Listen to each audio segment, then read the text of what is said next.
This is The Sit Down, and I'm here with actor Gina Torres, star of Pearson, a new series on USA. Thank you for joining me. Thank you. All right, I want to get right into this series. Of course, it is a spinoff from Suits. You are reprising the role of Jessica Pearson. How was it to jump back into playing her? Easy. Easy. Easy.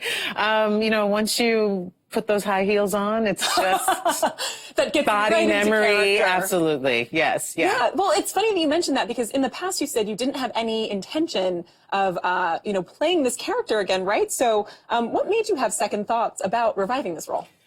Yeah, sometimes characters stay with you, and Jessica was certainly an example of that.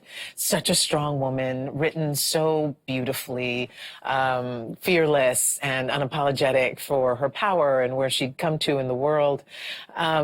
But we never really got into her. We never really got to know the woman behind all that power. We never had an origin story, really. It was almost like she just, like Athena, just rose out of the, like broke through the head of Zeus, fully formed, with her spear and sword. And the 2016 election was happening, and I was completely immersed in that and started thinking about all of those characters that I was watching and how all of that was unfolding on the world stage. And I started thinking about Jessica and how she would handle that, because she has that skill set. She has the wits and the wherewithal to be able to sort of swim in those waters. And I put the two together, and USA was interested, and as interested as I was in getting Jessica back, and Aaron Kordish came on board, and Dan Arkin came on board, and here we are. And here we are. Well, you mentioned we get to see these other dimensions of her,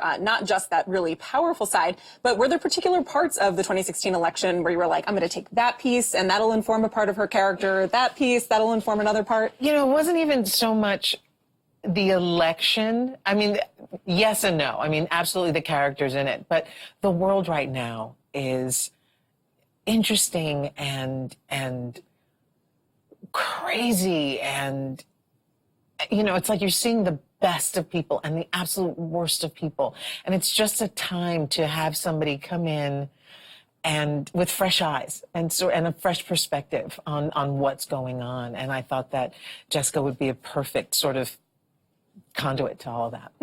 Well, not only are you starring in Pearson, but you're also the executive producer. Yes. And something you've spoken about before is being an Afro-Latina actress in Hollywood. Do you see this as an opportunity to bring more voices to the table, bring more diversity to set? Are you even sick of just getting that question? Well, I was talking to Jesse Williams not too long ago, and really, that you've made it when you have permission to be mediocre. and so, yes, clearly, we're not there yet. But to be able to bring forward not a kind of world, the world as we see it, as I see it, as I saw it growing up. All the voices, women, Afro-Latinos, Latinos, Asians, we all inhabit the world. We all have something to say. We all have a point of view. It's all thrust upon us in the same way, in a different way as how we sort of digest it and process everything that's happening. And so, yes, that was absolutely one of the things that was important to me and to the rest of the producers, is to play Chicago for Chicago, a metropolitan city for all of its secrets and all of its joys and all of its challenges and all of the people that inhabit it. Well, you mentioned your personal background and your own world, and you're the daughter of Cuban immigrants. Is Hollywood doing enough to embrace really multicultural backgrounds? It's getting there. It's getting there. They figured out we're not going anywhere. and that our stories are absolutely valid. And they're also, which is really the only thing that ever changes the game when you're talking about business. They're not just valuable, they're not just important, but they're also profitable. And they finally figured that out. They got the memo. We can make money. We can make as much money, and sometimes if not more. Yeah, I mean, it still feels like there can be a tendency to treat these things as one-dimensional. Have you ever felt pressured to have to choose between one of your identities when it comes to a role? Usually my identity is chosen for me because of how I'm perceived, because of how I'm physically perceived. Most people have, coming up in the city, and certainly coming up in Hollywood. I also, I've often said I didn't have to be Black until I became an actress. Just having grown up Latina, that's what I was. That was how I identified. But being brown in the world meant that I was Black. And so it was often chosen for me. When we went back to Pearson and revisited her and her identity, it was very important to me that we also revisit her cultural identity and to infuse her with me, a little bit more of me. Very cool. Well, not only do you have this show coming up, but we also have to talk about your role in a Black Lady sketch show, which is coming to HBO in August. That's so great. I mean, this looks like it's going to be hilarious. Yeah. What was the best part about working with this cast? It's working with that cast.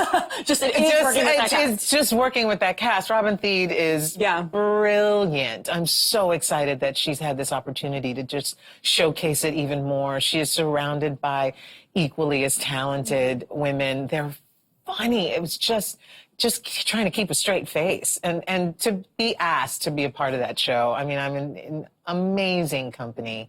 I'm just thrilled. I'm thrilled for the world to see it. Is there anybody who made you laugh the most? Oh, God. I can't even. Too hard to choose? No, it's too hard to choose. Yeah, because I was there. What we shot, it was pretty much, I would say, like 70% of the ladies were there. So, wow. Yeah, I feel like everybody just must be cracking up the entire time. I don't know how anything gets done. Yeah, I know. I mean, I can't imagine. Well, I have to ask you before we go, you, of course, attended the royal wedding between Meghan and Harry last year. What is your relationship like with Meghan since she has become a royal? Like, do you have to greet her with a royal title now? I don't greet her. She's very busy being a royal. Yes. Well, that makes a lot of sense. Yeah. Well, thank you so much for indulging my question, indulging that one, of course, and very excited to see all of these shows. Thank you. I'm excited to show the world what we've done. Yeah. And speaking of showing the world, make sure you all check out Pearson when it premieres tomorrow on USA. Stay tuned for more AM to DM.